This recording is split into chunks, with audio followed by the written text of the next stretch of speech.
Welcome back to the She Sells, He Sells podcast, where we are here to change the way you think about sales by getting you to look at it in a whole new way. It has been a minute since we've been back with a live episode, and I am really excited to be here with a solo episode for you today. I hope you enjoyed the replay of some of our best loved, oldest hits in the Wayback Machine, as Brian often says. And we're back to the future right now because we're really talking about something that's really timely. Kind of want to take you through a little bit of my journey in 2025. But if you are someone who's feeling like maybe you're poised for a pivot or you're just not really aligned with your business, your brand, where things were, but you're not quite sure where to go next, I'm hoping that this will be helpful for you. So the She Sells message of today's episode is this, and this is a very small piece of writing from the writer, the author, the poet, whom I love to follow on Instagram, Michael Clark. So he just posted this. He said, "You don't need another rebrand in 2026. You need a reunion with the version of yourself who knew what brought you joy before you were taught to monetize it." And then my Krista addition to that is, and creating content can be your path back to that person. Now, when I say creating content, I mean creating of any kind. So we're going to talk about what this means. And it's really how I have found a lot of clarity and purpose back in myself and back in my own journey this year. So let me just take you back through the past year. I think every business owner, brand owner, entrepreneur has been talking about, gosh, 2025 has been such a hard year in business. And yeah, that is true.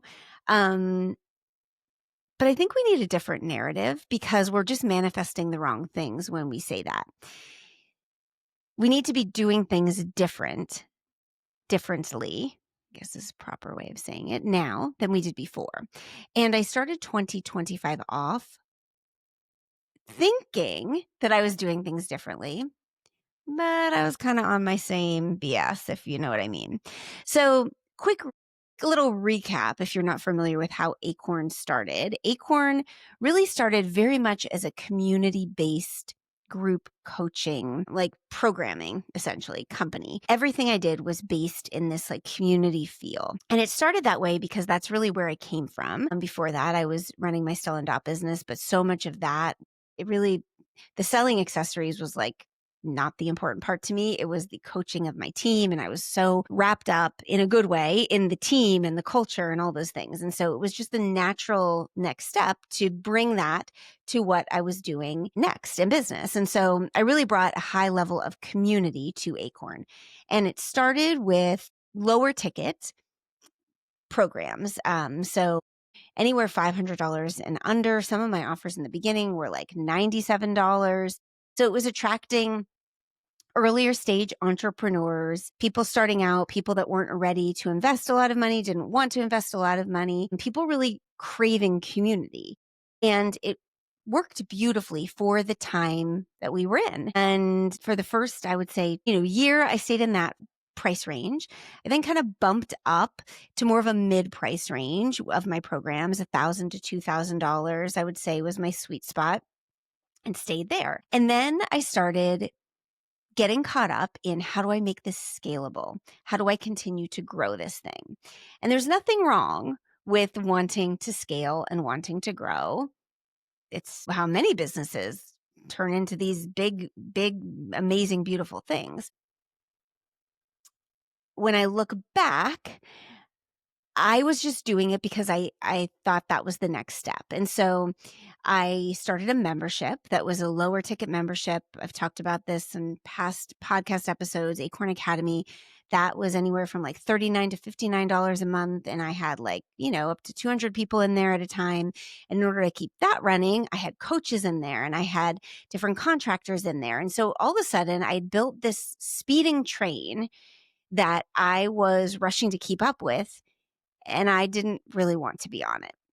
Not because I didn't love my clients or the people that were a part of it, even the team that I built. I loved all the people. I just didn't want this business model. I always desired simplicity. I always desired flexibility. I just desired simple things. Like I didn't want the big company that had the team. And that was just never what I wanted. What I always wanted was to be a thought leader, to be a voice, to be a creative, to speak more, to write more, to get paid to do those sort of things. And Acorn was kind of like, well, you don't get paid to do those things when you're just, I hate to say a nobody, but like when you don't have a brand, you don't get paid to speak on stages and you don't get paid, to do all those things. And so Acorn was like, well, I can monetize these skills because I have them. And so I started building this big thing and all of a sudden is smack dab in the middle of it. I realized I can keep doing this. I know I can be successful in this because I can continue to put the right people in place and I can continue to get all the right systems. I can continue to have everything in the right spot, but I'm going to continue to have this like speeding train running in this direction that all of a sudden I don't know if I'm going to want to be running in at all. I knew that in my heart of hearts. And so I was trying, I think over the past year to 2 years to do different things. So I pulled back from like the one to many, many, and I started doing smaller group things. I started raising my prices, higher ticket to try to pull in clients that were more advanced in their businesses, willing to spend, a bit more money to work at a higher level so I could have less clients and give them more of my time and reduce the company feel of Acorn and do that. And that was working. However, when 2025 started, I felt like I'm coming up on 5 years of Acorn. I should just get back to basics. I should just get back to the community feel and I should just get back to all these things. And so I tried to go back to all of the things that made it magical in the beginning. And if I'm 100% honest, it did not work. It did not work in any way. You could argue and say, well, it brought in this and it did this. And yeah, I mean, some things came together, but it didn't feel good to me because I was trying to kind of force a square peg into a round hole. I was no longer that same person. I was no longer the person that desired to be this big community builder. I was no longer the person that dreamed of like, what if I have this big coaching company? That's not what I wanted. I realized more of what I wanted was what I had always wanted from the beginning, is to be a creator, to be a thought leader, to be a voice, to speak, to be more of the podcast host, to be the writer, to be the person people look to speak on stages, to create content that people like to listen to have brands partner with me. Those are the things I had always wanted. And yet I wasn't running in that direction because there gets to be this point where, you have to make money, at least for me. I don't have the luxury of like, I don't have to make money. I've always needed to bring in an income.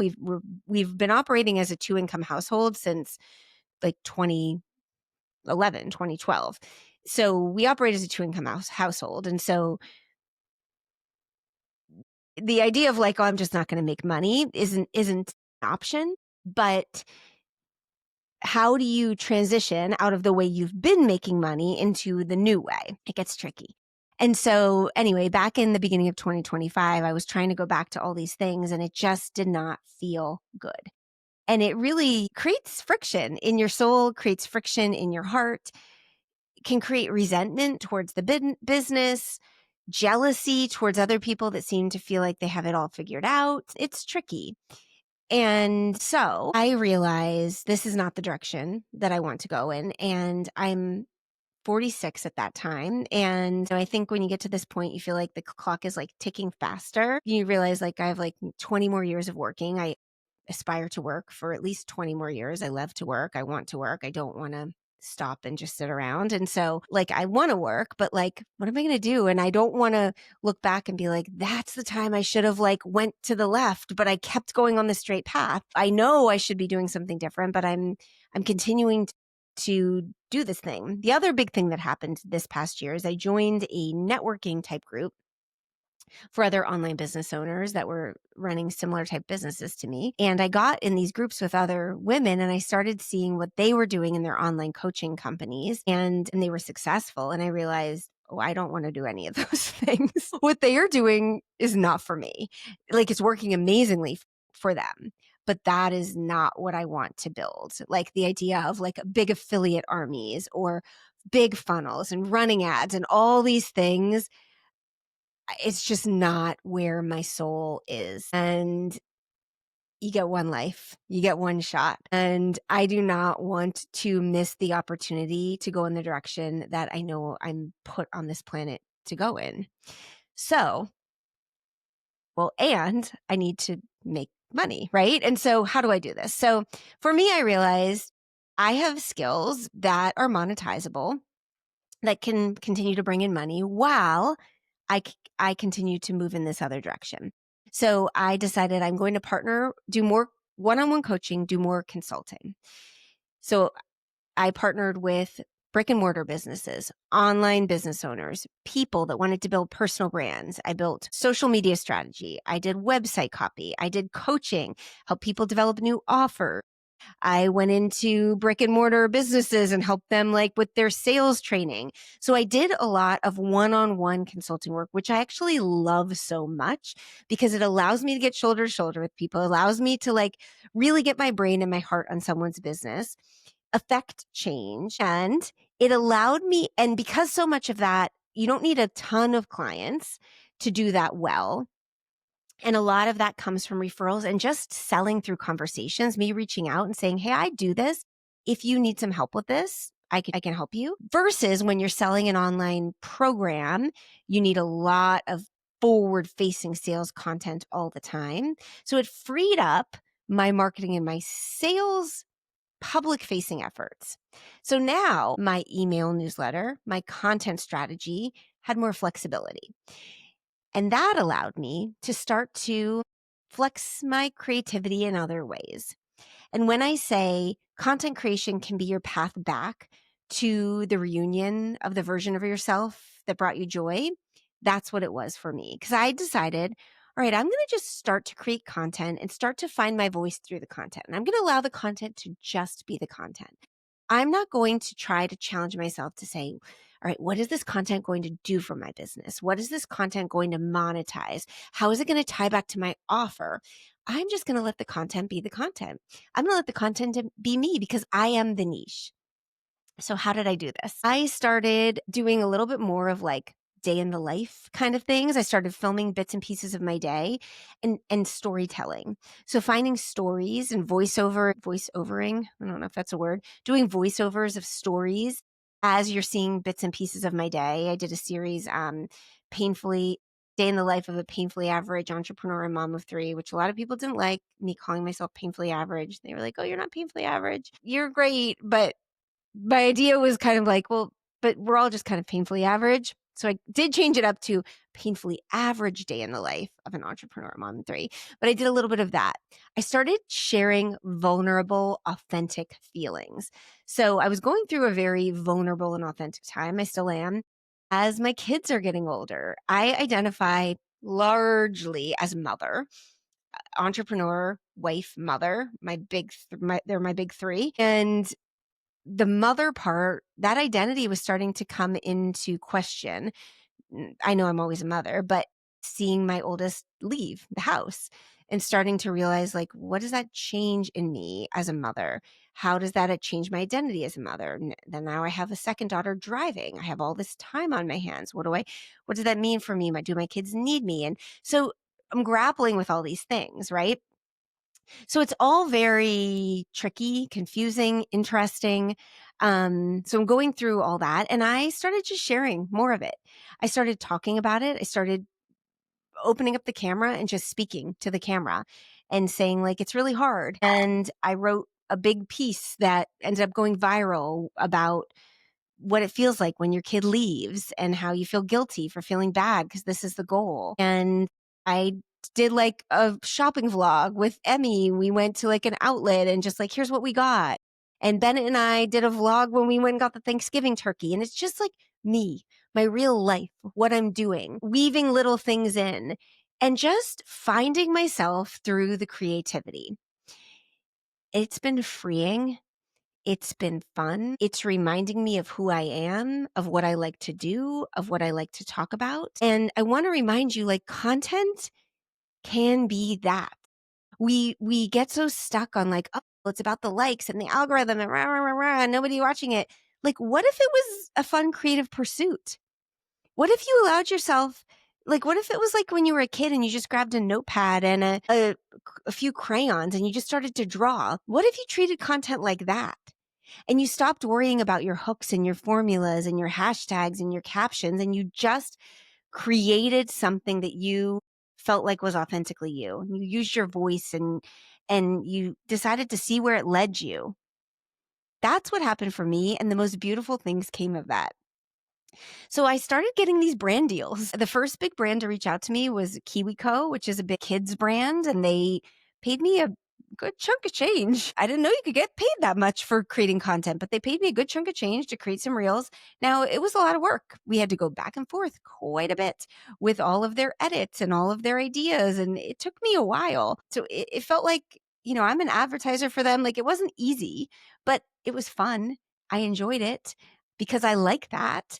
And for me, it was great. And then that led to other things. I have a partnership with Newly. I got a partnership with a great company called Function Health that I'd always looked at.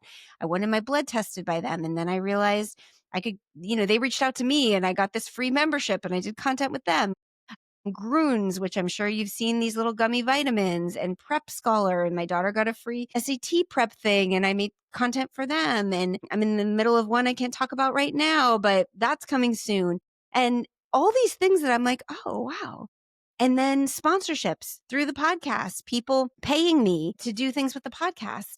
There's all of a sudden all these opportunities coming to me just because I started showing up differently, and they're fun and they're interesting. And if I had pigeonholed myself and I only talk about sales and storytelling because I only am here to monetize my offers, they wouldn't have come. Now, if I was perfectly content and happy with just that, then amazing, great. And so if you are listening to this and you're like, but I love my offers and I want to only have my content go towards my offers, and that's what I want, then good.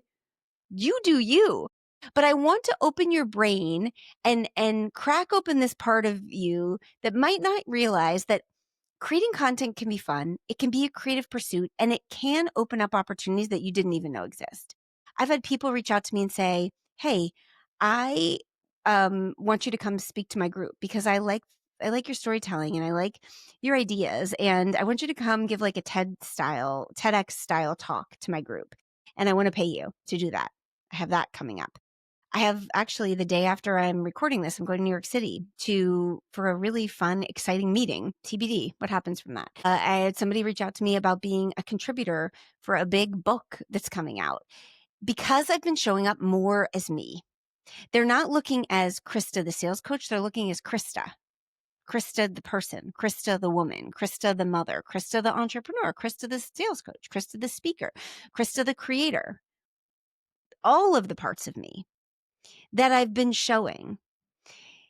I want you to know this is possible for you too. So 5 things that you can think about and kind of walk through if you are sitting at a crossroads or feeling like maybe it is time to pivot and you want content to possibly be a path forward.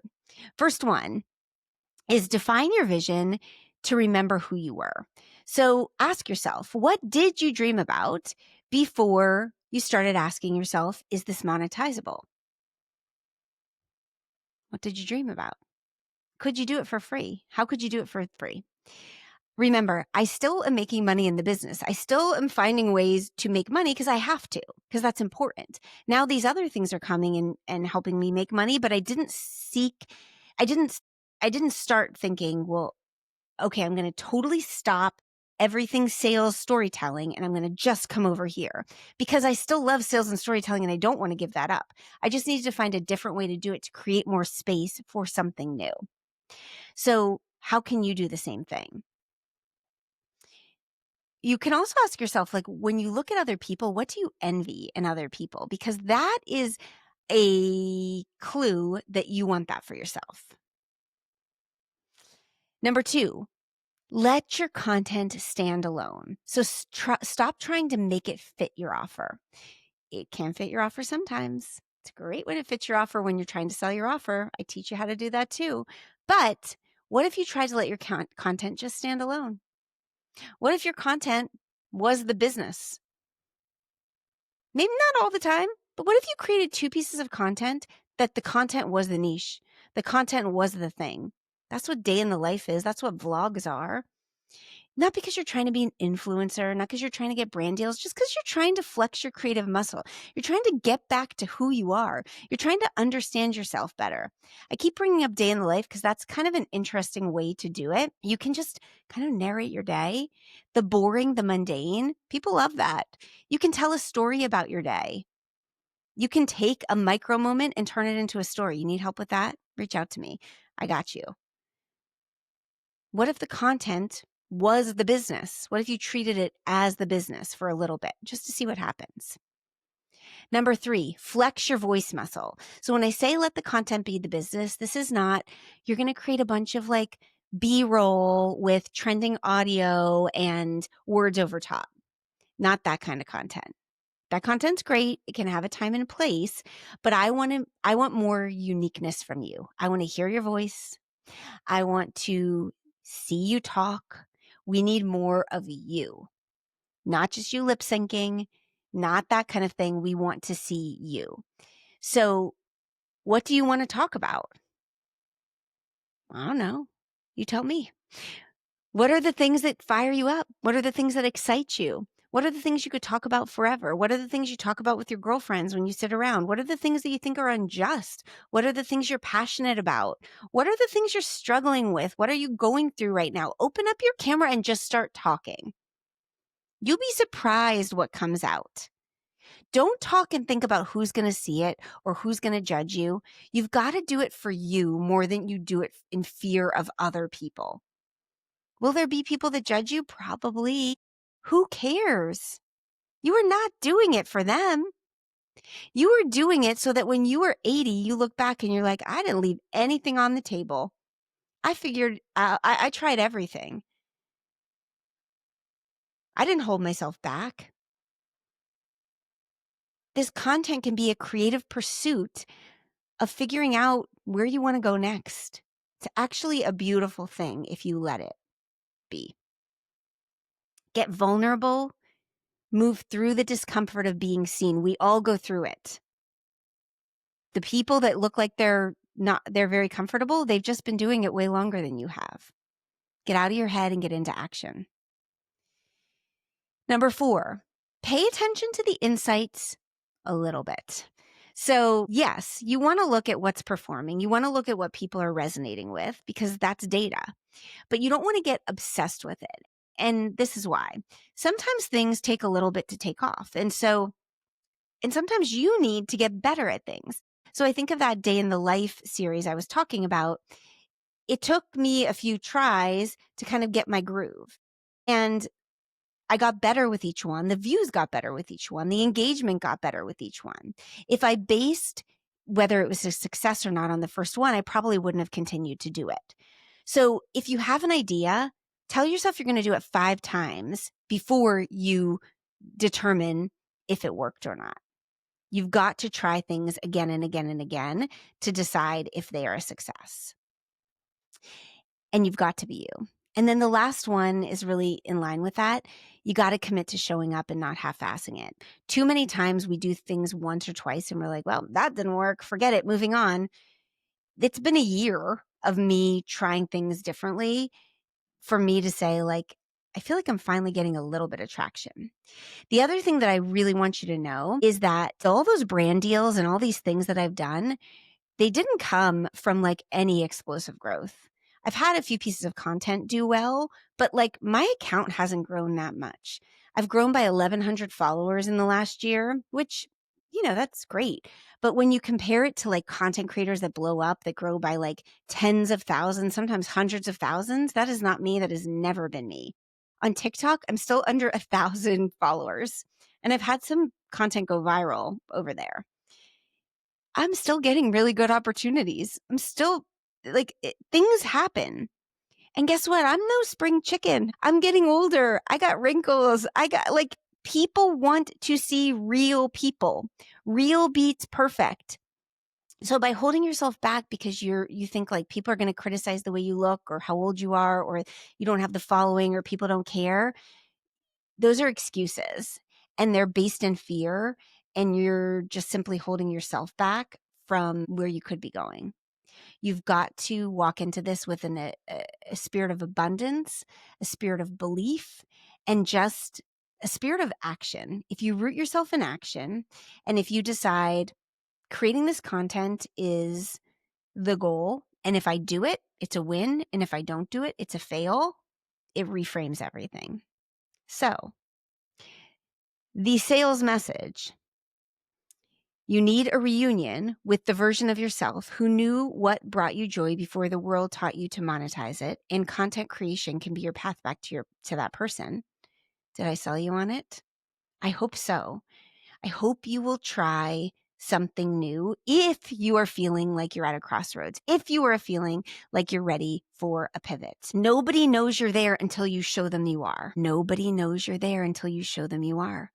I used to wait for opportunities to come to me, and they never came because the opportunities didn't know that I needed them.